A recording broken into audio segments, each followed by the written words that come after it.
अयोध्या समाचार। मोहम्मद अजहर की खास रिपोर्ट। नोएडा से फर्जी कॉल सेंटर ऑपरेट कर अमेरिका के नागरिकों के कंप्यूटर सिस्टम में छेड़छाड़ कर ठगी करने वाले गिरोह का भंडाफोड़। 4 युवतियां समेत 11 गिरफ्तार कर। नोएडा से कॉल सेंटर ऑपरेट कर अमेरिका के नागरिकों के कंप्यूटर सिस्टम में छेड़छाड़ करके उनको सर्विस देने के नाम पर लाखों रुपए की ठगी करने वाले गिरोह का भंडाफोड़ करते हुए थाना सेक्टर 113 पुलिस ने 4 युवतियां समेत 11 आरोपियों को गिरफ्तार कर लिया।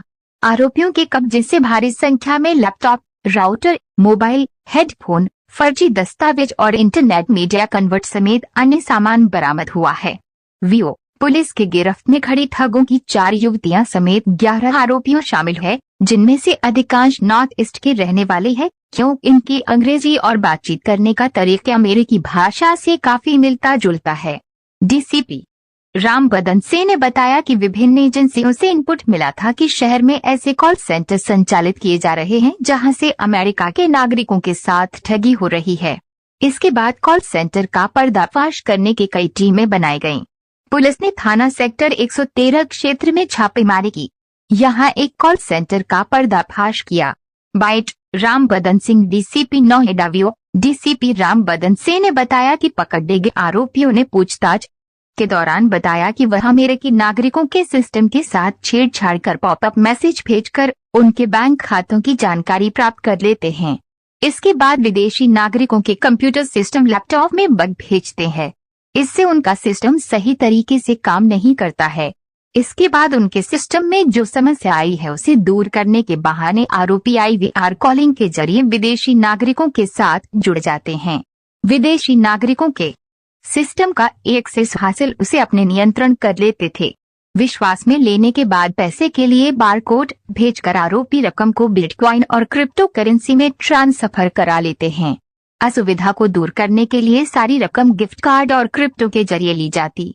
Bite Ram Badan Singh, DCP Noida. VO DCP Noida का कहना है, पुलिस इनके पास से मिले कंप्यूटर का डेटा चेक कर रही है, जिससे ये पता चल सके कि किन किन लोगों से इन लोगों ने बातचीत की, इनके पास कितना डेटा है, साथ ही डेटा कहां से आया।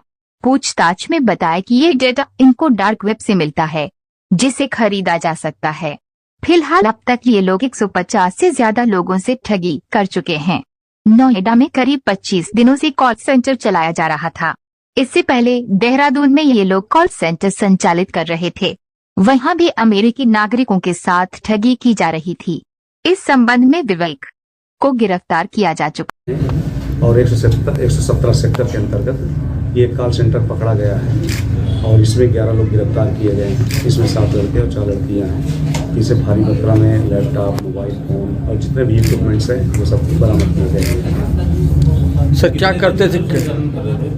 देखिए, जो इनके कार्य करने का तरीका है, ये एक कॉल डायलर होता है जिसमें ये अमेरिकी नागरिकों को ठगी करते थे। उसमें यह था कि किसी के सिस्टम में यदि कोई कमी आती है तो वो डायल करता है नंबर कॉल सेंटर को, और फिर जो कॉल सेंटर है वो कॉल बेचते हैं। 2 से 2,500 रुपये में एक कॉल बेचते हैं और उस कॉल को ले करके ये फिर जो कस्टमर होता है उससे कितना पैसा ये ले लेते हैं उस पर निर्भर करता है। और जो पैसा लेते हैं उसका निर्भर करता है कि ये गिफ्ट कार्ड ले लिया, गोल्ड में ले लिया या क्रिप्टो करेंसी में ले लिया। और फिर इसके माध्यम से ये जो पैसा लेते हैं वो फिर हवाला के जरिए यहाँ भेजता है, तब इनको मिलता है। अकाउंट की जानकारी मिली? अकाउंट इसका नहीं होता चूँकि हवाला के जरिए आता है, लेकिन हम इसका पता कर रहे हैं कि किस सिस्टम से वो क्रिप्टो में या जो वॉलेट के द्वारा जो आता है वो कैसे आता है। अब तक कितनी ठगी कर चुके हैं? यहाँ तो 20-25 दिनों से चल रहा था, लेकिन जो इनका मास्टर माइंड है वो पहले भी देहरादून में पकड़ा जा चुका है, तो पहले से भी चला रहे थे। कितने लोगों से सर ठगी कर चुके होंगे?